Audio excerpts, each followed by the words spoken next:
my team is so psyched they got to leave, by the way. So they get to listen to me all the time. And they mostly listen to me when we lose. So they're pretty excited. But anyway, when I was coming here, this is really cool because I didn't expect to see so many athletes sitting in here today. So I'm starting my 6th year. And over time I've seen more and more people work out in the summer. And I will tell you, without question, the people who do the workouts in the summer end up being the best athletes on the teams during the year. They have the biggest jumps during the school year, and they make the biggest difference when push comes to shove. They're the best people. They're the best people on the field. They're the ones who become all conference. They're the ones that carry us to the postseason. Okay, it's always the person who works out in the summer. So here's my question: who's the best? Who's ranked #1 right now? Baylor. In your sport, who's ranked #1? Baylor. Okay, and that matters. Who's ranked #1 in soccer? Who's ranked #1 in basketball? Who's ranked #1? Now, in my dream world, there's a lot of people that are up in that #1 category and who are pushing their heels. But for softball, the person who was ranked #1 in the summer, she became our first All-American, and right now she's the national. She is our shortstop on the national team. The next person who became the #1 person in the room for softball became All-Conference, and she became the SEC Scholar Athlete of the Year. Our third person who became #1 for the sport of softball ended up being one of the best pitchers and is going to med school next year. So being #1 does matter, okay? And being #1 is the people who do carry us. Now the cool thing though is it's getting harder to be #1, and there's a lot of people that are up in that #1 category. But the fact that you guys are always pushing yourselves to become #1 is why this athletic department is getting better, okay? 6 years when I came here, 6 years ago when I came here, softball was we were the worst freaking team in America. We were terrible. Okay, it was painful to watch. Okay, but when I started to look around, a lot of us were just average. You know, a lot of us were sort of up and coming, but a lot of our teams were just average. I mean, the people that were good were rifle, men's basketball, and cheerleading. Okay, now men's basketball still good, rifle's still good, and cheerleading is still good.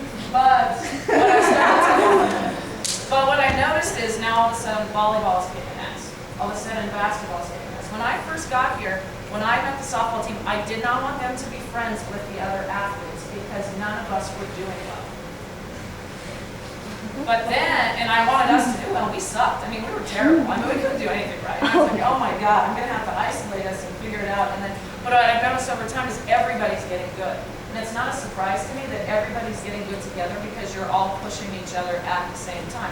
That's why every one of us is getting good together. That's why last year soccer had a great job on host regionals. That's why volleyball is being with us. That's why basketball has gotten as far as they've gotten. That's why, you know, soccer, everybody is getting better at the same time. It's not an accident. It's because you all are getting better at the same time.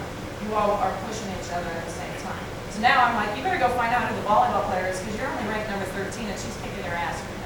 Okay, so you got to figure out who that girl is because you want to be like them. And you guys are all pushing each other. It's cool. Which comes to the first point that we do for our team. There's a huge difference between commitment and compliance. Okay, everybody on your team, the bare minimum expectation is that you're going to comply with what your coach wants you to do. You're going to go to practice because your coach tells you to.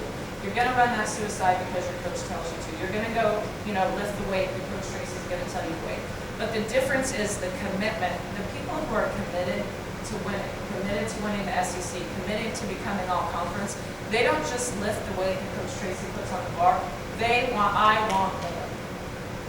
Okay, the people who are committed to the ideal of winning are the ones that become the best. Okay, it's not what you're doing just when we're watching, and it's not just doing what your coach tells you to do because they tell you to go. It's the people who are committed in the moment that become the best. Okay, and those are the ones that are champions. Those are the ones who carry your team and that takes you to the postseason. It's the commitment that matters. All of you comply. All of you go to CATS. All of you do what we tell you to. But it's the people who are committed to the ideal of winning and winning the championship that put up 5 extra pounds, that put up 10 extra pounds, that lift the blue weight instead of the green weight. It's those people that are committed to winning are the ones that become the best. Okay? And it's nothing that I do. I can set up the structure, but ultimately is the athlete who decides how good they're going to be. Okay? Which brings me to my next point, discipline. Discipline is such a cool thing. Discipline is is doing what you're supposed to be doing. You've heard this before, when no one else is watching. And in the weight room and in team runnings, when I see that, I actually go to the weights and running a lot. She doesn't do it, but she wants. I don't know what's going on. I have no idea what's going on. I don't even really care, okay? This is, because I'm like, what are you doing? But I don't know what you're doing, but what I do know, I know and I watch. And nobody knows what I'm doing. My team is like, Lucy, just hanging out, talking about whatever. I watch. Because I know, based on what I see in the running and what I see in team lifting, I know who's going to push. I know who has heart, and I know who's going to be able to carry us again. I can't guarantee that my team's ever going to win me. But what I do know is I want to know who I want on the field, because they're going to push through when things are hard. I know that the person who lets up on a weight when I believe they can get that weight up is going to let up on me in the 6th inning when we're playing Alabama. I also know that the kid who pushes through, that does a little bit something each day or does a little bit something 3 weeks later, they're doing better. I know that that same player is going to be the one who's going to push through, and it's going to help us at the end. Last year, our team stunk. We were terrible. We were awful at the beginning of the year. We were so bad. We hit a point where I'm like, wow, we might be the worst team in America again. But then what happened was we did something that nobody else in the country did. Once we started SEC play, which in softball is very good. We did better in SEC play than we ever did in the history of the program, but it was the people who were the best, that carried us, that pushed us, that at the end got wins that nobody in the country thought we could get. And so we saved our season. But it was all the people who do great in the weight room and all the people who do well running were the people at the end who didn't give up. And it's in the weight room and in the running that they don't give up. That's why I go watch, because I want to know who those people are. That's why I'm so psyched that there's so many of you in this room right now, because it's the people who make the commitment and have the discipline to make the decision that come into summer are the ones that are going to carry the team moving forward. Now you have to take the freshmen out of the mix, because the incoming freshmen don't know what's going on. They're not allowed to be here anyway. But it's those of you who are in this room that make that, and then you start to rub off on the other people on the team. But it's you guys who are going to make the difference. And it's the commitment level that you have to be the champion that's going to push your team into regionals, into the Sweet 16, into the Elite 8, all that. It's you guys that are going to carry it. Okay? So that's the main thing, commitment versus compliance. The next thing I'm going to tell you, you have to take care of your body. Okay, and you're starting to do that here, but you tear up your body so bad in here. You tear up your body so bad in practice. And when a coach is mad, you tear up your body even more. I'm mad at you, so you're going to suffer. Okay, you're going to tear it up. But your body is so pure, and you guys hear this all the time. That's why eating is so important. That's why your sleeping is so important. But here's the thing, in college, you've got 3 things. You've got your sport, you've got your school, and you've got your social life. You're going to be good at 2 out of the 3. Okay, you can be good at 2 out of the 3, but you can't be good at all 3 of them. You cannot be the best social butterfly in the history of whatever. You cannot be a great athlete, and you cannot be a great student. You're going to be great at 2 out of 3 things. Okay, you can have moderation in everything, and that's ideal, but you have to be careful. And this is what I always tell my team. Okay, you cannot. It's the people at the end of the year. If your main people at the end of the year, if your best players at the end of the year, the people with the most heart, the most determination, are injured and they aren't on the field, you are not going to win. Okay, so some of the secret to your success is all the work that you're putting in now, but then you're going to have to protect your body throughout your entire season, throughout the entire school year, so that you can be on the field during the postseason.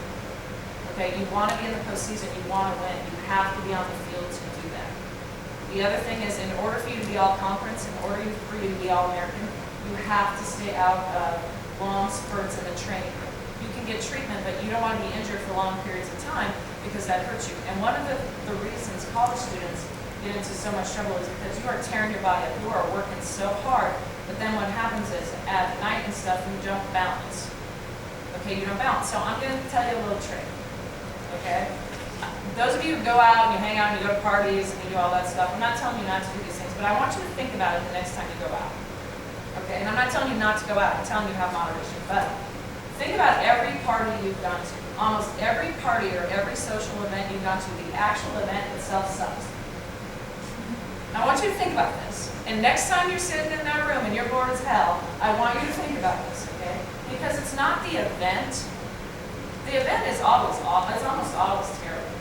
It's the hype. Oh my God, what outfit to wear. Oh my God, you guys do this. This is so good. Oh my God, it's great. And it's the hype that happens Wednesday through like whatever day it is. So let's say, oh my God, I know it's going to have Friday. Oh, it's going to be so it's going to be awesome. So there's, and then you got Twitter and you got Facebook and oh my God, can you believe you said that? No, now they have the status thing and I don't even know. But, so what happens is, you've got the hype going up to that event is so unbelievable. You guys are so psyched. And then the event happens and nobody leaves on time.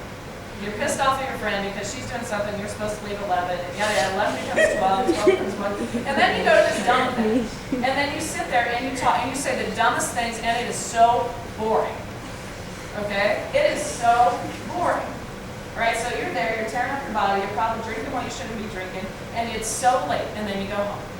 And it was kind of boring, but then some idiot did something really stupid.